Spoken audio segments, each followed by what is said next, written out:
Sidang salat Jumat yang dirahmati Allah Subhanahu wa taala. Dewasa ini banyak sekali kita dapati di kalangan masyarakat kita orang-orang yang menjadi korban dari pinjaman online atau biasa disebut dengan pinjol. Banyak sekali. Khotib sendiri mendapati banyak sekali jamaah, ada beberapa yang curhat karena terlibat hutang pinjol yang jumlahnya tidak sedikit. Atau kita lihat di media beberapa bulan yang lalu ada seorang karyawan minimarket yang gantung diri. Setelah ditelusuri ternyata dia stres karena terlibat belasan hutang pinjol. Atau kasus terbaru, ada seorang pemuda, dia sengaja melukai dirinya sendiri, merusak kendaraannya, lalu membuat laporan kepada pihak kepolisian dengan aduan dia telah dirampok. Setelah diselidiki ternyata laporannya palsu. Dia sengaja menyakiti dirinya, merusak kendaraannya untuk membuat laporan agar tidak dikejar-kejar oleh debt collector, oleh pinjol. Itu hanya contoh-contoh kecil saja. Banyak sekali di masyarakat kita yang menjadi korban pinjaman online ini. Kalau kita coba bedah kenapa masyarakat kita yang notabene adalah muslim dan orang-orang beriman sampai terlibat menjadi korban pinjaman online. Padahal pinjaman online ini baik yang legal maupun yang ilegal, dia tetap saja berbasis riba. Riba dalam agama kita sesuatu yang sangat-sangat dilarang. Allah Subhanahu wa taala dan Rasulnya memberikan kecaman yang sangat berat bagi orang-orang yang makan riba. Salah satu hadis, banyak sekali riwayatnya hadis ini, dosa riba itu ada 70 tingkatan. Dan tingkatan yang paling ringan itu adalah seperti berzina dengan ibu kandung. Coba kita lihat, dosanya seperti berzina dengan ibu kandung, itu yang paling ringan. Berzina dalam agama kita, bila hukum syariatnya dijalankan, orang yang berzina, perawan dan bujang itu harus dicambuk 100 kali hukumannya. Bila orang yang sudah menikah, laki maupun perempuan, dia berzina, maka dia harus dirajam sampai mati. Itu hukuman zina. Bagaimana zina dengan ibu kandung sendiri?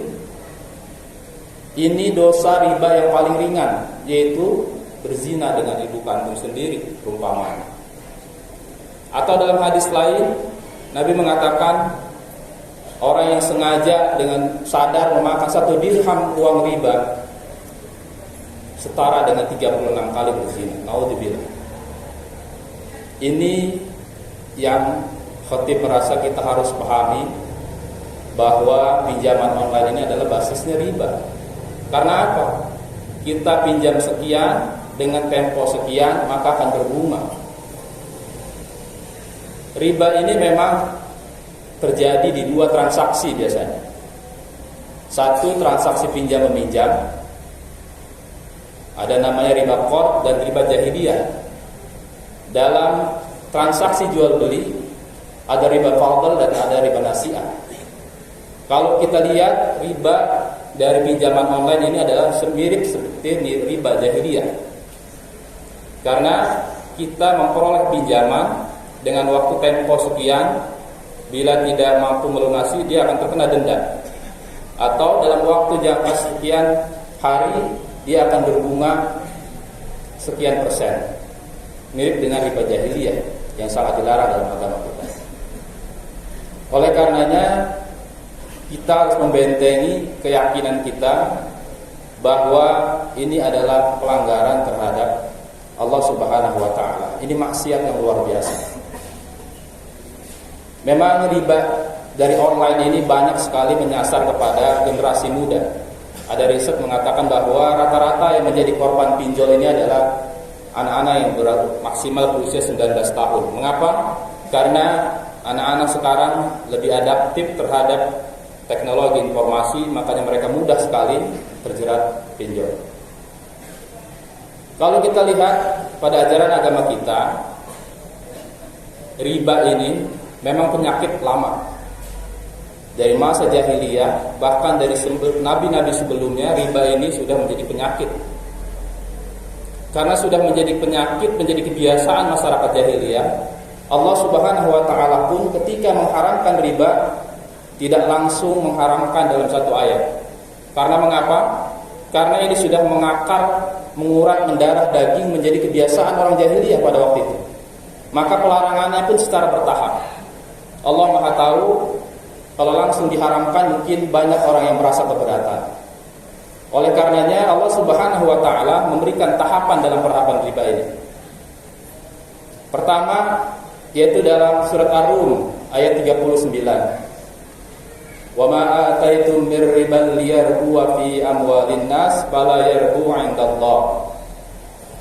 Allah pada ayat ini belum mengharamkan riba secara penuh, tapi memberikan gambaran, membantah argumentasi orang-orang jahiliyah, karena mereka menganggap riba itu perbuatan kebaikan, meminjamkan saudaranya uang, meminjamkan keperluan saudaranya yang butuh modal, lalu pengembaliannya dilebihkan dengan riba. Riba ini ziyadah, tambahan. Jadi setiap transaksi yang mengambil manfaat, keuntungan maupun manfaat lain secara batil, maka itulah riba. Pinjaman dengan kelebihan, maka dia adalah riba. Allah membantah argumentasi, merubah persepsi orang jahiliyah bahwa riba itu adalah sebuah kebaikan, karena mereka menganggap mereka menolong saudaranya. Ini tahapan pertama. Tahapan kedua, Allah Subhanahu wa taala berfirman dalam surat An-Nisa 160 161. Di sini Allah Subhanahu wa taala juga belum mengharamkan riba secara penuh. Tapi Allah Subhanahu wa taala memberikan contoh bagaimana orang-orang Yahudi yang berbuat zalim, maka mereka dihukum. Makanan yang dulunya dihalalkan bagi orang-orang Yahudi kemudian diharamkan. Karena apa? Karena dosa mereka, perbuatan zalim mereka yang salah satunya adalah mereka memakan riba. Jadi Allah memberikan contoh. Pertama, dalam surat Ar-Rum 39 tadi Allah baru memberikan membantah statement orang Yahudi. Dalam tahapan kedua ini Allah memberikan contoh. Orang Yahudi dihukum karena mereka berbuat riba. Lalu pada tahapan ketiga, yaitu firman Allah Subhanahu wa taala dalam surat Al-Imran ayat 130. Ya ayyuhalladzina amanu la ta'kulur riba adha'afan mudha'afa. Allah Subhanahu wa taala dalam tahapan ketiga ini sudah mengharamkan riba, tapi dengan syarat, yaitu adha'afan mudha'afa, yaitu berlipat ganda. Ini mirip dengan sekarang yang ada pay letter yang ada di setiap marketplace, di berbagai aplikasi marketplace ada. Sekarang ini lagi marak pay letter. Artinya kita tidak punya uang, kita bisa belanja, bayar nanti. Ketika jatuh tempo, kita tidak bisa bayar, maka dia akan kena denda. Terus begitu, kena denda. Dia jatuh tempo, kalau tidak bisa bayar, kena denda. Ada satu kasus di media sosial, seorang remaja putri, dia curhat bahwa dia mengambil belanja di pay letter sebesar 400.000. Setahun kemudian tidak pernah dia bayar, menjadi belasan juta. Dari hanya 400.000. Itulah adha'afa mudha'afa, berlipat-lipat. Jadi pada tahapan ketiga ini Allah Subhanahu wa taala mengharamkan riba, tapi baru pada yang berlipat-lipat. Barulah pada ayat berikutnya, yaitu tahapan keempat, Allah Subhanahu wa taala benar-benar mengharamkan seluruhnya. Dalam surat Al-Baqarah 278 279. Ya ayyuhalladzina amanu taqullaha wa dharu ma baqiya minar riba in kuntum mu'minin. Fa in lam taf'alu fa'adanu biharbin minallahi wa rasulih ila ayat. Jadi pada ayat ini Allah Subhanahu wa taala benar-benar suruh meninggalkan semua sisa-sisa riba. Jadi tidak ada lagi syarat, tidak ada lagi keringanan, semua diharamkan yang namanya riba.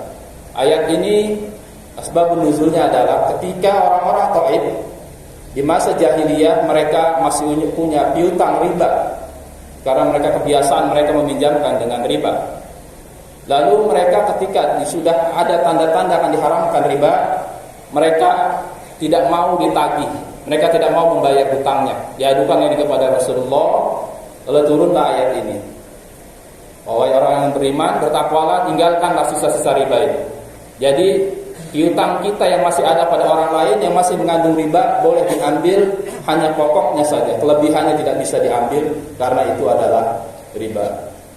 Jamaah sedang sholat Jumat yang berbahagia, khatib menyampaikan ini berharap kita semua menjadi semakin yakin, semakin paham bahwa dalam terminologi agama kita ada transaksi-transaksi yang memang dilarang. Salah satunya adalah karena dia mengandung riba. Dan riba ini dalam agama kita termasuk dosa besar. Yang tadi saya sebutkan hadis-hadisnya bahwa hukumannya begitu berat. Dosanya bandingannya begitu besar sekali. Maka semoga kita semakin yakin, semakin kuat, tidak pernah tergoda, tidak pernah terpesona dengan iklan-iklan pinjol yang senantiasa lewat pada handphone kita setiap hari dengan tawaran bunga ringan, cicilan rendah dan sebagainya.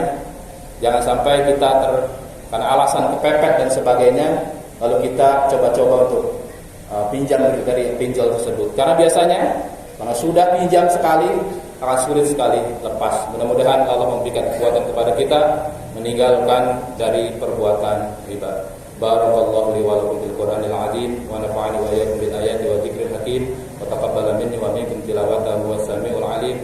Aqulu qawli hadza wa astaghfirullaha li wa lakum wa li sairil muslimina wal muslimat wal mu'minina wal mu'minat fastaghfiru innahu